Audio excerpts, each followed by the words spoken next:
Namaste, everyone. Let's dive right into part number 2. What they are saying is this: just like gold is apart from all of them and yet in and through all of them. How is it apart from all of them? When bangle goes and it is made into a necklace. So necklace is not a bangle. Necklace is not a bangle. Bangle is not a necklace, but both are gold only. Similarly, when the necklace is transformed into a ring, the ring is not a necklace. Necklace is not a ring, but both are gold only. So gold is apart from bangle in the sense that when bangle goes and is made into a necklace, gold survives. When necklace goes and is made into a ring, gold survives. So gold is there in all of them. They are apart from each other. Similarly, the waker is apart from the dreamer is apart from the waker, but there is something continuing in both of them. That is the turiam, the fourth one. Similarly, the dreamer is apart from the sleeper is apart from the dreamer, but you own up, all of us, we own up. It was my dream and it is my deep sleep and it is my waking. Who is that one who is saying it is my waking, my deep sleep, my dream? That one is the consciousness which is apart from the waking self, apart from the dreamer self, apart from the sleeper self, and yet in and through all of them. So that this turiam, the reality, is right now here. It is here now. But it is not exactly this Mr. or Mrs. so and so. What is added to the turiam are the circumstances of the waker. It goes like this. Just like gold, you have consciousness.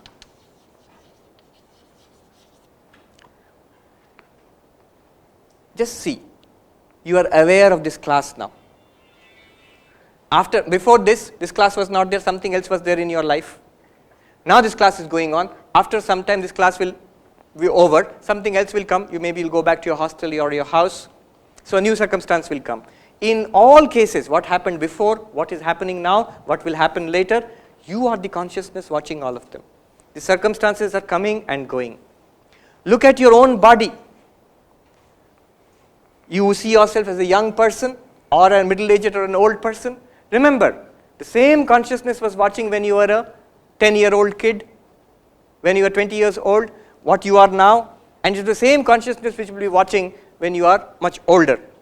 So the body is changing continuously. The consciousness which watches the same. How can you say it is the same?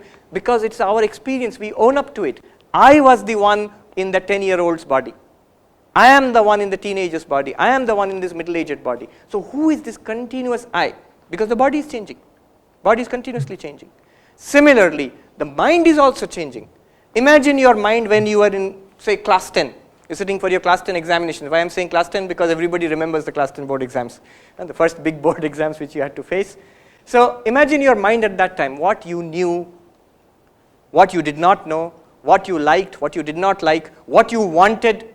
And just imagine, compare it with your mind now. You know so many things more. Your likes and dislikes have changed. What you want in life has changed. So the mind is also continuously changing. But there is the same consciousness which was watching the mind of that class 10 student is also right here watching the mind of this IIT student now. So mind is a series of changes. Consciousness is not changing. Similarly, every day when we go from waking to dream to deep sleep, when we go from waking to dream to deep sleep, the consciousness is the same. See, the world has changed. The waking world disappears and the dream world comes. A dream body comes. Remember, the body which you have in the dream is different from the body of the waking world. Why? Because the waking world body is lying on the bed. But in the dream body, you are doing so many things. It's a false body, no doubt. But your experience is that you have a body there in that world. So, consciousness is apart from the waking world and the waking body. Consciousness is apart from the dream world and the dream body. And consciousness is apart from the deep sleep blankness. It is in and through all of them. The states are coming and going. And the ego associated with each state is coming and going. But the consciousness is illumining all of them. The correct way to show this diagram would be, the fourth one is not here, but the fourth one is here, Turiya or Turiya. It illumines the waker, illumines the dreamer, illumines the sleeper, and this is the only reality, and this is the answer to who am I.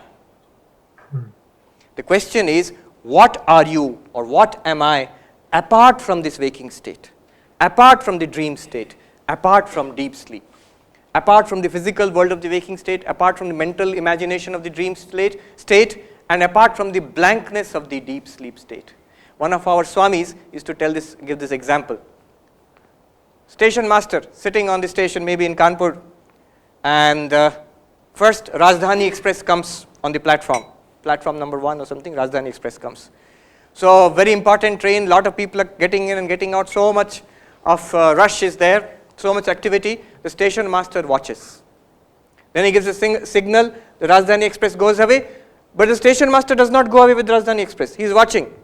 Then another train comes, maybe a goods train, no activity, smoky, not many people, and very few people, 1 or 2 people may be there. It comes and stops for some time, station master is watching. He gives the signal, the goods train goes away. But the station master has not gone with the goods train. He is on the platform watching. Next what happens? No train is there. It's a blank platform. The blankness is there. The station master is watching the blankness. Now this is exactly what is happening. You, the pure consciousness, you watch the arrival of the waking state, just like Rajdhani Express. So many hopes and aspirations and success and failure and problems, all of it comes with the body and with the world, and you are watching. Only thing is, you get identified with the mind in the waking state and say, I am Mr. So-and-so and this is my reality. These are my problems, these are my hopes, success and failure, these are my goals. After some time that disappears. You, like the station master, this one, you are watching, dream world comes. With a dream body, with dream, nice dreams and nightmares and all and so forth, you become identified with the dream body and dream mind and you go through these dream experiences. Then that also goes away, blank platform. You are the consciousness watching the blank platform. And again the waking state comes, and Rajdhani Express comes again. But you are apart from all of them. Not only you are apart from all of them, you are untouched by all of them. You are untouched by all of them. The sufferings and enjoyments of the waking state, of the dream state, and the blankness of the sleep state, none of them touch the pure consciousness which is apart from all of them. But it sustains all of them. In its light, the entire game is illumined. This whole thing is illumined in its light. Now we'll quickly go through the verse and try to understand what they're trying to say. Let me read out the verse once for you, then I'll break it up and explain it. Now you'll see it will all become perfectly clear. The verse goes like this, the mantra goes like this. Nantaf pragyam na bahish pragyam, na ubhayataf pragyam na pragyana ghanam, na pragyam na pragyam. Adrishyam avyavaharyam agrahyam alakshanam achintyam avyapadeshyam ekatma pratyasaram prapanchopashamam shantam shivam advaitam chaturtham manyante sa atma savignyayah. What does it mean? Let me take you through this. There are 3 parts here. The first 2 parts, first part, it denies that you are the waker. It says that you are not this waking person you imagine yourself to be now. You are not the dreamer. You are not the sleeper also. That's the first part. The second part of it will deny you are not this Turiyam, the reality, real you. You are apart from this waking world. You are not this physical body of the world or anything to do with this world. You are apart from the dream world. And you are apart from the blankness of the sleep world. The third part will tell you that you are in and through, just like gold is through all this. The third part will tell you, you are the consciousness which is watching all this panorama, this game of the Jagrat, Swapna and Sushupti. Okay, let me read it out. First, Na Anta Pragyam.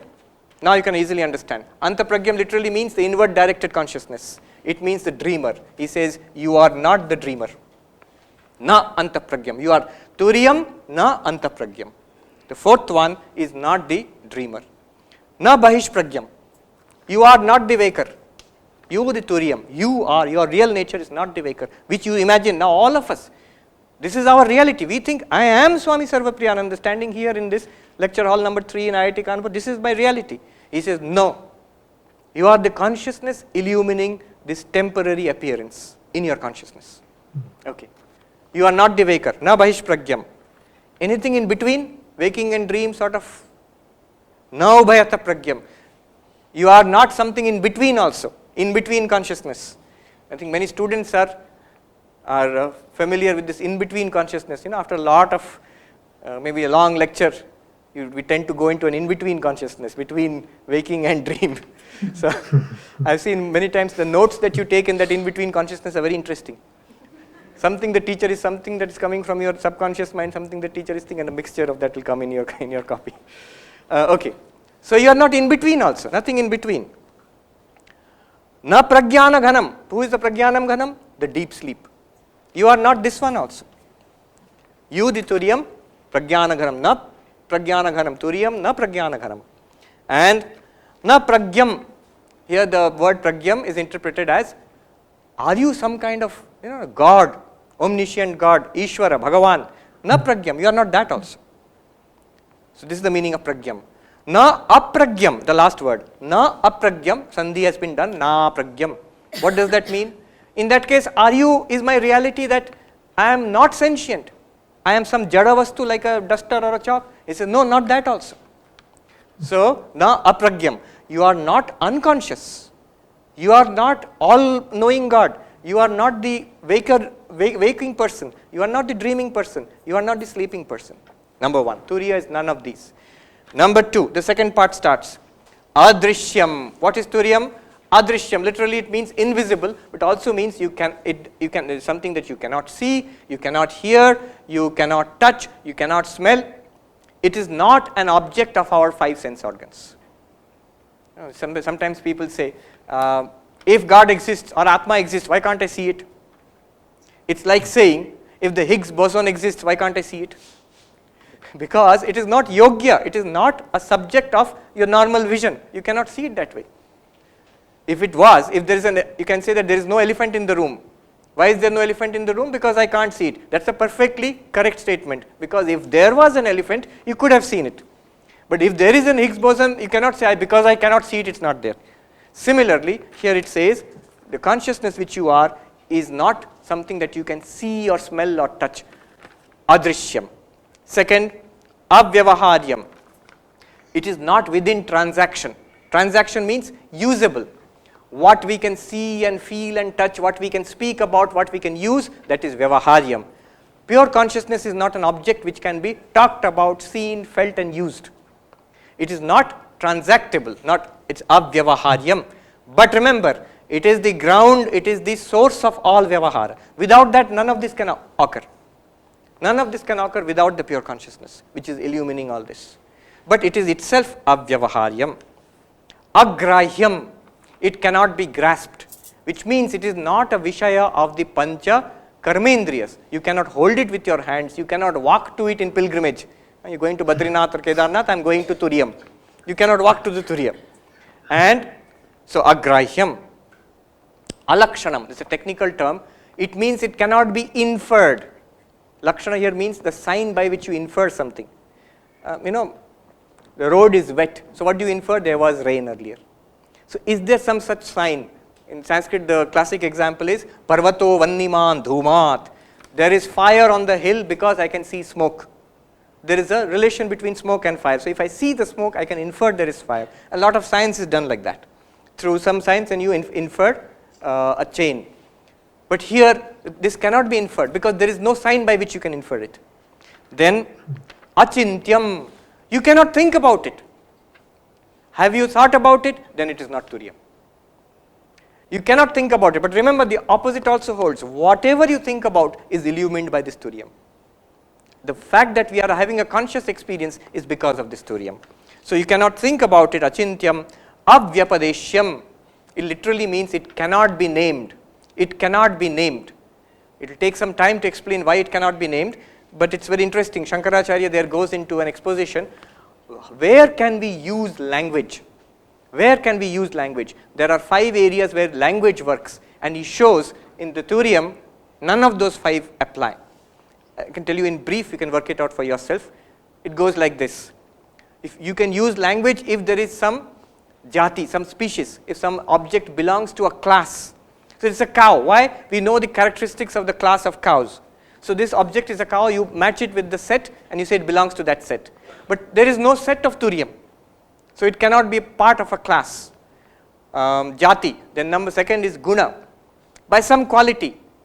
Give me the red flower. How do you distinguish the red flower from all those flowers? By the quality of red. But you cannot say Turium has got some quality because it's supposed to be nirgunam, beyond all qualities. Then you can use kriya. Call the cook. Shankaracharya uses this example. Pachaka. Pachaka is the cook. How did you use language there? By the function of that person you are saying. Call the driver, call the cook. But Turiyam is nishkriyam. No activity. Unchanging. So you cannot use kriya there. Jati, guna, kriya, sambandha, relation. So call the teacher. Who is the teacher? Who is relation of teacher and student? Because of the teacher and student, there is a relationship between these two persons. Father and son or whatever. But Turiya, there is no relationship because it is one unchanging reality. There is no second apart from it. All these appear in its consciousness, but they have no reality apart from it.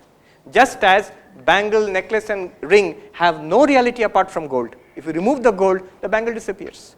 If you remove the water, the wave disappears. If you remove the wood from this, the table disappears. Similarly, Turiya is the only reality which is appearing in all these ways. So there can be no sambandha, no relation between it and anything else. And finally, there is convention. They call it Rudhi. This person's name is Prakasha. Why are you calling it Prakasha? Just like that. It's just a name given by my parents. That this person is called Prakasha or Hari or whatever.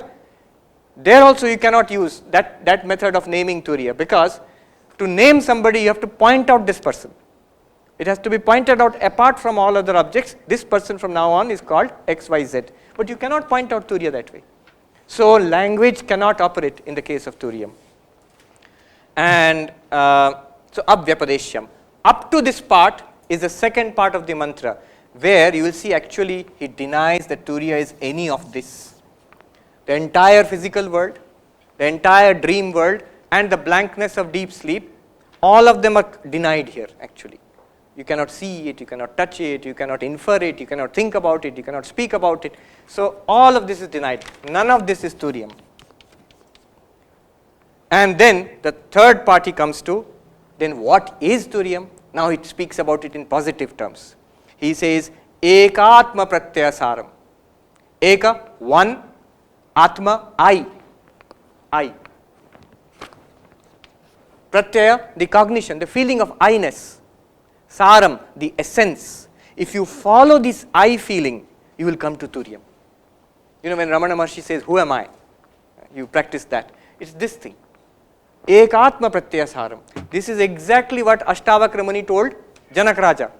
In that dream state where you there, dream is false, no doubt, but were you there? Yes, I was there.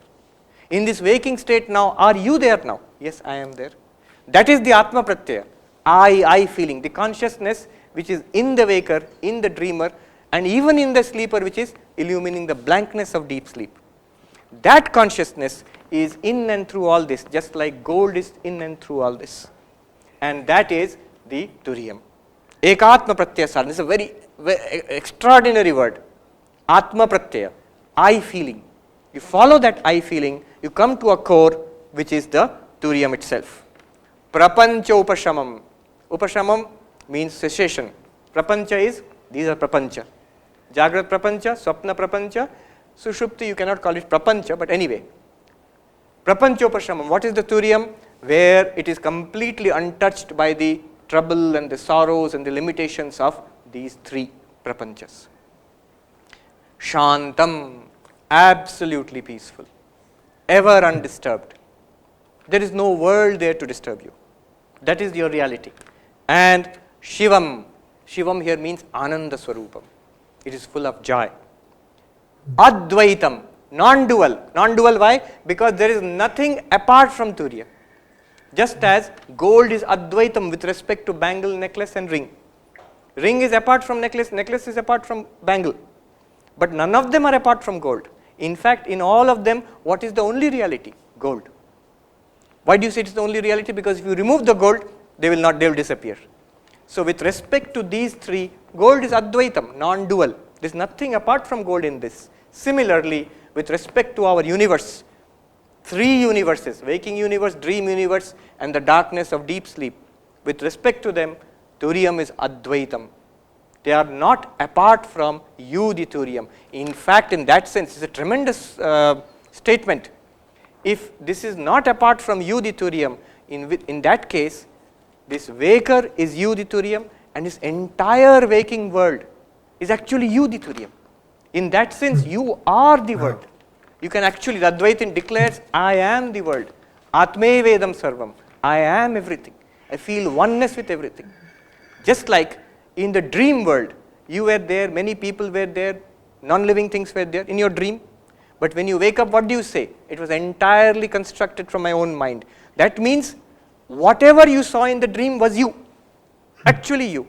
You are one with everything in the dream. You means the waker. You are one with everything in your dream. When you were dreaming, everything was generated from you. So you are one with everything. In the same way, in the waking world also, everything is generated from the Turiya or projected in the Turiya. So we are all one with all that we experience in that sense. So Advaitam. Last part you can easily understand now. Chaturtham Manyante. People think it is the fourth, roll number 4 here. They say Manyante. Foolish people think there is something fourth, some gold apart from bangle, necklace and ring, some gold is there. But there is no Atma apart from these three. You have to look there itself. So the fourth one is not here. The fourth one is here, which is shining through these three. You have to examine the experiences in the waking state, in the dream state, and the sleeping state, and for that you have to do it in the waking state. To examine the experiences of dream or sleep, you don't have to go into dream and sleep. You don't have to start sleeping. You have to look back upon those experiences and see what was common all through. What was common all through. It is not a fourth apart from all this. That's why he says Chaturtham Manyante. Chaturtham literally means Turiya. People think it is a fourth reality, but actually it is the only reality, because 1, 2, 3 are actually false. These three are not real. They are appearances. Their reality is fourth. There are not four things here. There are not four things here. There is only one thing, which is gold. It appears as bangle sometimes, sometimes as necklace, sometimes as ring. The reality is gold. Similarly, the reality is the consciousness, which we are calling the fourth Turiyam. It appears as the waker now. It appears as the dreamer. It appears as the deep sleeper. And Chaturtham Manyante. Who is this Turiya? We are coming to the end. Sa Atma. Sa Atma means that is what you are. Atma means I. Atma literally means I. Atma does not mean a ghost or something, Paramatma, nothing like that. Atma means I. Sa Atma. That fourth one is the answer to this question, which we started with. Who am I? Who am I? This fourth one. Turiyam. Sa Atma. Now what do you do after all this? Sa Vijñeyaha. That has to be realized. Not only listening about it in a class or reading about it in a book, but making it a living reality. One interesting thing, Swami Vivekananda says, I will end with this. Swami Vivekananda says, he who runs away from the world to meditate and die in a Himalayan cave, searching for God, he has missed the way. He who plunges headlong into the luxuries of the world, he wants to enjoy the world, he too has missed the way. Then what is the way? Then what is the way? The way is to deify the world, to spiritualize your everyday life. That's what Swami Vivekananda says. Now with this background, you can actually understand what he means. It is the pure consciousness which you are appearing as the waker now. But it is the same thing which in all beings. And it's the same thing which appears as the non-living world. And therefore, it is the same spiritual reality which I am, which you all are, which all this is. In that sense, we are one with the world. That is spiritualization of the world. When Upanishad says, Ishavasyam idam sarvam, you see God in all beings. This is how you see. This is the most profound and very sophisticated way of looking at it, which you find in the Mandukya Upanishad. And therefore, if anybody, Swami Vivekananda says, if you leave all this and search for Turiya elsewhere, it is like throwing away the bangle, necklace and ring and searching for gold. You miss the way. If you grasp hold of this waking world, this alone is real and I am this one, then you are in trouble, because this one will slowly become old and sick and die. This waking world is continuously changing. I wish we would have had classes like that at school. Oh, yeah. This is probably the coolest teachings I've ever heard in a classroom setting. Yeah. Yeah, so I think it's like the Vedanta Society of New York. But yeah, but he's maybe teaching. We'll have to look into that. Teaching at some university perhaps or something. Yeah, very cool, right? Very profound, very deep, right? So going right to the core, right to the root, right? So you are the fourth, the consciousness, right? If there was no consciousness, then nothing could be said to exist, right? So it's the light that's illuminating all appearances, right? In the deepest sense, we're all of that, right? So spiritualize your life. Fantastic. Part 2. So we'll be back. Part number 3.